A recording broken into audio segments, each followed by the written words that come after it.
Okay, let's talk for a little bit about autoimmune disease. Autoimmune disease is one of the top 10 causes of death in women and the elderly, and now affects 1 in 10 people worldwide. Over 100 distinct autoimmune diseases have actually been identified, affecting nearly every organ system and tissue in the body. And at least 40 other diseases are suspected of having an autoimmune basis or a component. Now, while autoimmune disease has become very common in the industrialized world, it's actually very rare or non-existent in contemporary hunter-gatherer living conditions. This fact, along with the dramatic rise in autoimmune disease over the past half century, actually suggests that environmental factors rather than genetics are to blame.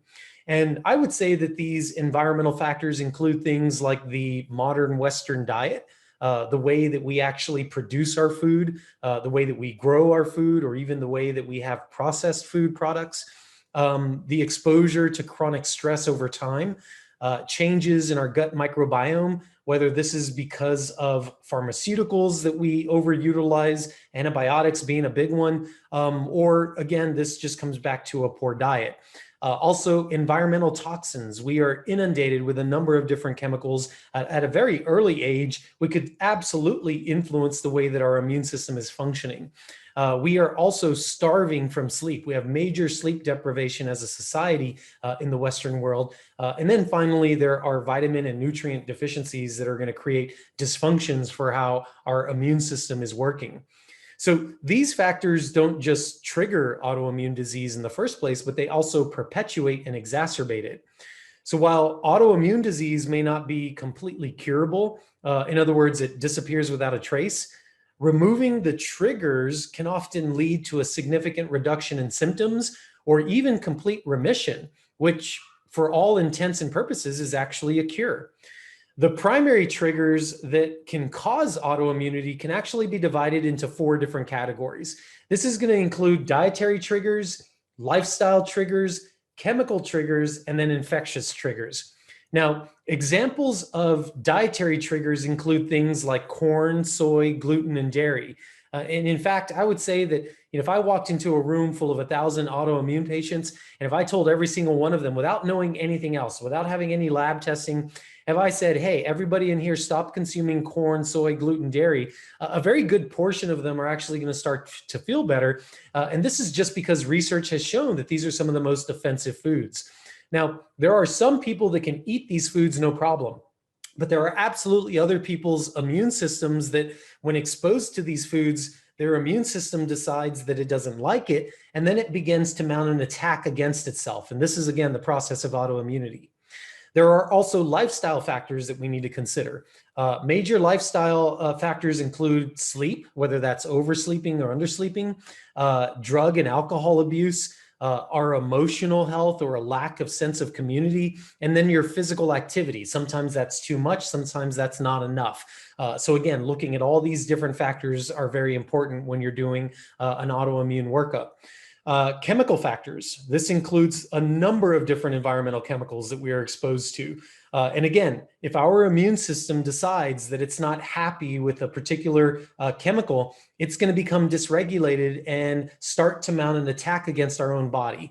And again, there are people that could be exposed to chemicals. They're not going to have any issues with it. And then unfortunately, there are others that are more sensitive to certain chemicals and it causes major problems. So you do have to really investigate to see if that's something that's impacting you. Finally, infectious triggers or pathogens that take over and cause problems within your body can either exacerbate or trigger autoimmunity as well. Now, infections are a tricky subject because we now know that there are certain pathogens, certain parasites that are almost protective in certain autoimmune patients. In other words, it's been shown that when certain parasites are cleared from the body, autoimmunity can actually be made worse. So you really need to make sure that you know what you're doing whenever you're going after pathogens or different types of microbes or organisms that are in your body. The goal, of course, is to always identify your triggers and then to eliminate and or reduce as much as possible. And then you're going to want to focus on rebuilding your body, right? Rebuilding your immune system and balancing your physiology to improve your health. Finally, the majority of immune balance and activity stems from the digestive system. So certainly approaching autoimmunity would involve assessing the gut to make sure that everything is okay there.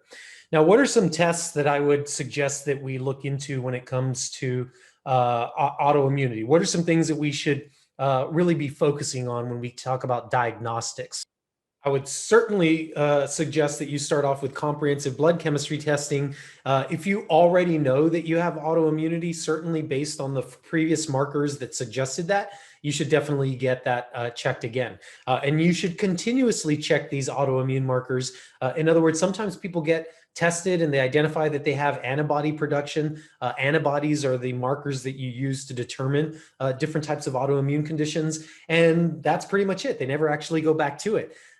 That's a big mistake. You should always be checking to see if these markers are going up or down, because that helps you to understand if you're making progress, if you're moving in the right direction. Now, if you suspect that you have autoimmunity and you're unsure, some of the more common markers that you're going to want to start off with are going to include something known as ANA, an anti-nuclear antibody study. I would also suggest TPO, thyroid peroxidase, and TG, thyroglobulin. If you're having gastric issues, digestive issues, I would suggest looking into something known as anti-parietal cell antibody. There are dozens of different antibodies that you can get done, but these are some examples of markers that you could start off with. And of course, part of a comprehensive blood chemistry panel is going to include, things like looking at your metabolic systems, nutrient markers, lipid markers, nutrient markers, looking at your vitamins and your minerals, your immune markers. For autoimmune patients, typically you're going to see that their white blood cell count is very low. In fact, one of the first clinical goals for an autoimmune patient is to get your white blood cell marker greater than 4.5. And if you've had blood chemistry done and you didn't look into autoimmune markers, but you do see that you have a low white blood cell count, that should actually be one of the first things that you follow up with to make sure that that's not happening. Now, like I said, as part of an autoimmune workup, you're also going to want to investigate the gut. So I would suggest either testing for a comprehensive stool panel or something like SIBO. Food sensitivity testing is also something to consider.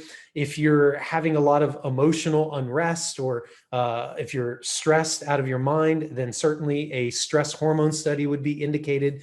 And then finally, understand that there are chemical reactivity panels that you can get done, not to measure how many chemicals you have in your body, but if your immune system is negatively reacting to these chemicals. That's very important because, again, these could be triggers.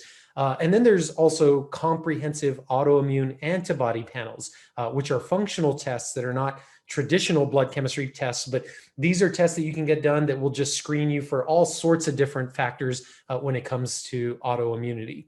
I hope this information makes sense, and certainly if you have any questions, feel free to reach out.